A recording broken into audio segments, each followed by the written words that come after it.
Office Wife.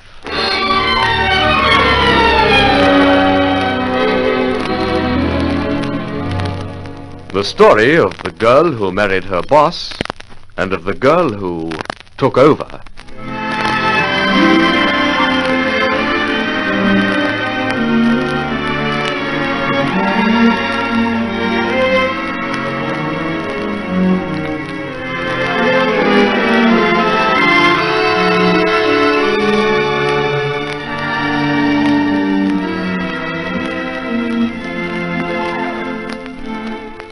Here is Geoffrey Pilgrim to commence another chapter of Office Wife.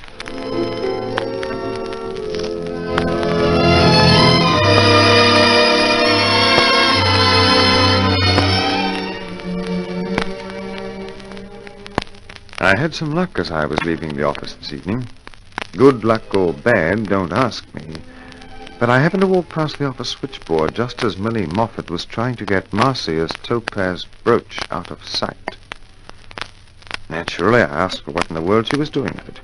And she told me some confused story about Marcia giving her a lift in a cab and dropping it.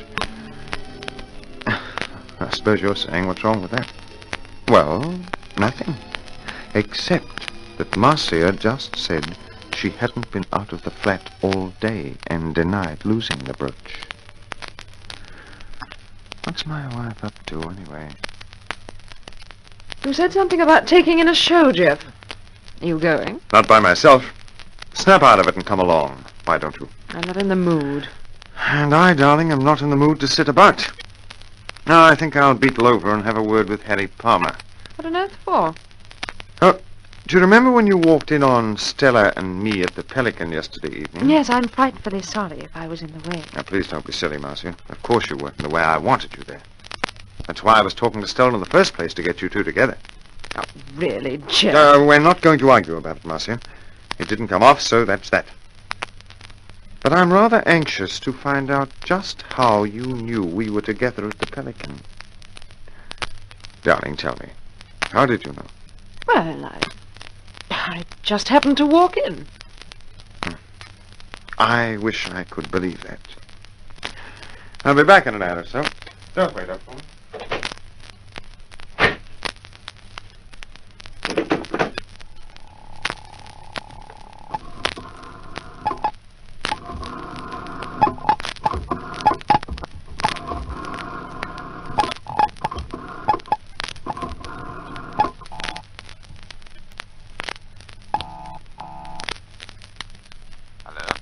Is that you, Harry? Yes. It's Marcia here. Jeff's on his way to see you about that business yesterday. You know, when you told me they were together at the Pelican? You didn't give me away, did you? Oh, of course I didn't. Whatever you do, be terribly careful. If he finds out... Right, Marcia, he won't. Anyway, my conscience is clear. I don't care about your conscience.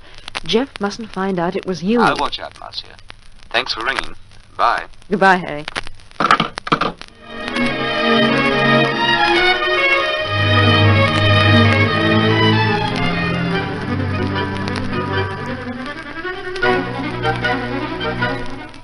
Someone tipped Marcia off, and it was peculiar to say the least. Have you any ideas, Palmer? Oh, really, boy, what do you take me for, a crystal gazer? If I could pin it on one person in particular, I'd take him apart. Things are difficult enough at home without some interfering busybody. Well, people have been known to make a phone call like that thinking it was the right thing to do. Make a phone call like what? Well, like telling Marcia you and Stella were together, of course. But just a minute. How did you know it was a phone call that brought Marcia to the Pelican? Well, hang it, Jeff, I'm just assuming. Now, look here. There wasn't a soul I knew in the Pelican last night but Stella and you. Now, hold on a minute. You're not trying to say that I put you in touch with Marcia? Oh, talk sense, man, for Pete's sake. Well, somebody did. Well, so what? When I left the Pelican, you had your back to the rest of the room? I can think of 50 people who might have seen you and tipped Marcia off as well. Name one. All right. Angela Tennant. She wasn't there. How do you know? You got eyes in the back of your head? Angela wouldn't gallop straight to her phone just because she saw me there with Stella. But I would. Is that it? Now look here, Jeff. I'm beginning to take a very meager view. Who put all those fur coat stories on the grapevine? Who's been saying all along that you were too darned interested in your secretary? Who's constitutionally incapable of believing anything good about anyone, anywhere, at any time? You know that Tennant woman as well as I do. All right, so Angela Tennant's a babbling harridan. I'm not saying she is, but if you must put the finger on someone, she's a likelier prospect than me. Where's your phone? Well, who are you going to ring? Angela Tennant? Not from here, you're not. Why? Because this is strictly your own affair, and I'm not going to be mixed up in it. All right, if that's the way you feel. And it is the way I feel, old man. Oh, look here, don't let's have a flap. What about a drink? No, thanks. I'd better buzz off home before some more of my acquaintances start ringing Marcia to tell her I'm hobnobbing with Stella Bronson again. Cheerio. See you in the morning.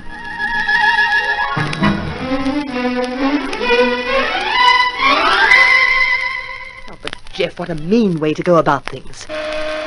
Just a minute. Yes, Mr. Fleming? Come up to my office in about 10 minutes, will you, Jeff? Very well, sir. Now, what were you saying, Stella? I think it's a pretty poor show. With Millie Moffat, of all people. Are you absolutely sure? Of course I'm not.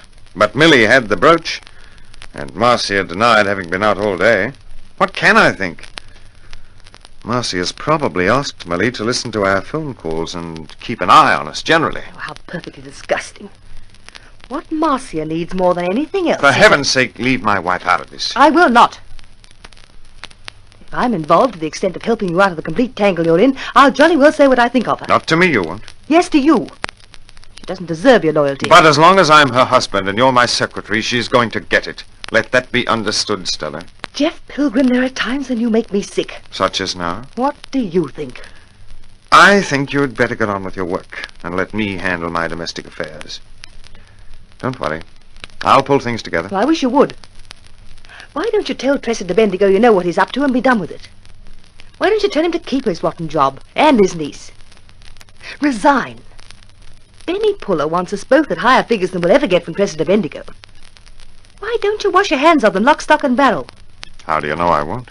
Because you're tied hand and foot to your wife's apron strings. I'm tied to nothing, Stella. And unless you're looking for a full-scale row, you'd better get your temper in hand and cool down. I'm going up to see...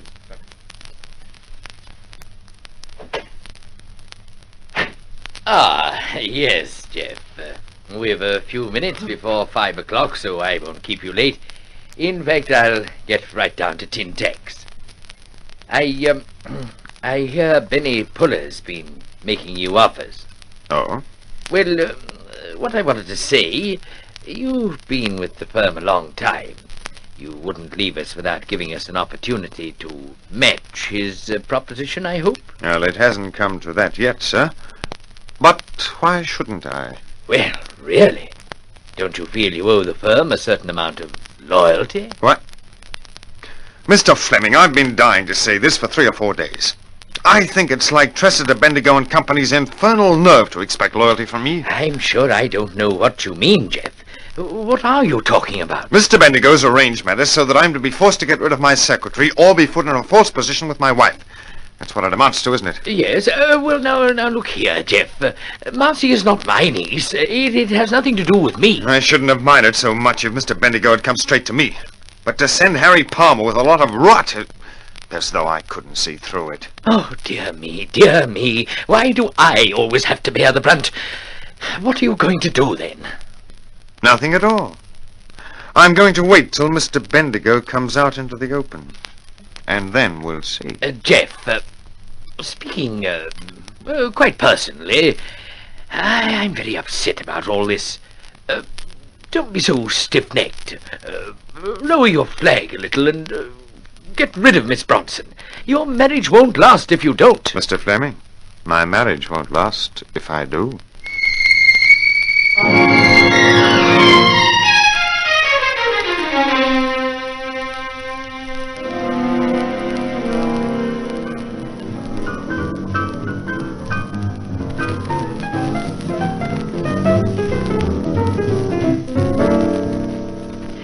There's another rather decent boogie-woogie one here, Angela. Mead Lux Lewis. Well, shove it on, darling. Hello, is this Jeff? Could be. That's you, Jeff? Yes, Fred. Thank the Lord you're home. I want the car. Well, it's all yours. but you might have to shove in some petrol. Hello, Angela. Hello. Where are you going? Angela and I are going out, aren't we? That was the general idea. I'm taking the dear child on the tiles. A party at my place. Oh. Well, I'm sorry, but she won't be going. Who says so? I do. Oh, really, Jeff? The heavy husband act went out with Barebone Tree. What about minding your own business, Angela? Jeff, please don't speak to my friends like that. I'll speak to Angela how I please. There's a lot I've been wanting to say to Mrs. Tennant. This seems to be as good a time as any. In future, be good enough to keep away from my wife. I tell her too much, do I? Too much altogether. And whenever you open your mouth, you picture a lot of lies. You've tried to poison her mind with your own perverted outlook, and you've had the gall to fill her head with a lot of chuckle-witted notions about my secretary. You're a tattler. There's nothing you loathe more than a happy marriage, and if you can wreck one, you lean over backwards to do it. The fellows you contrive to marry couldn't bear you or your long, thin nose or your arty and crafty tale-bearing, and neither can I. Be good enough to go at once. With pleasure. Coming, Marcia? Yes, I am. Marcia's staying here. Now, Angela, you know your way to the door, don't you? Well, of course you don't think I'd stay here after that. I'm awfully sorry, Marcia, darling. Bear up. I'll give you a ring. What's the meaning of this, Jeff? I thought I was married to a reasonably civilized person. Now, you listen to me. I won't listen to you. How dare you come storming in here, insulting my friends without even the vestige of an excuse? All right, I shouldn't have lost my temper with her, but I've every excuse. I'm utterly sick and tired of you entertaining that woman and listening to her infernal lies. And I've just about had this fantastic running about of yours and your uncle's. It has to stop. We must make an end to it. You're the one who should make an end to it. It's you who... I'm married to you, not to your uncle's firm. And if we can't separate our married life from Tressida Bendigo and Company, I'll have to leave one or the other. It's you or the firm, Marcia. Now, which is it going to be?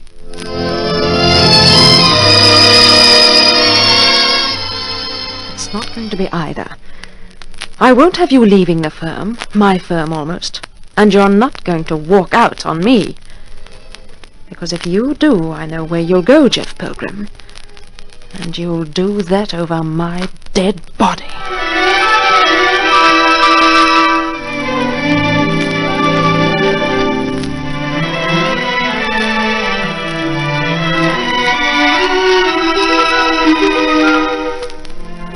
We invite you to listen again to further episodes of Office Wife, written by L.J. Hardy, a Donovan Joyce production.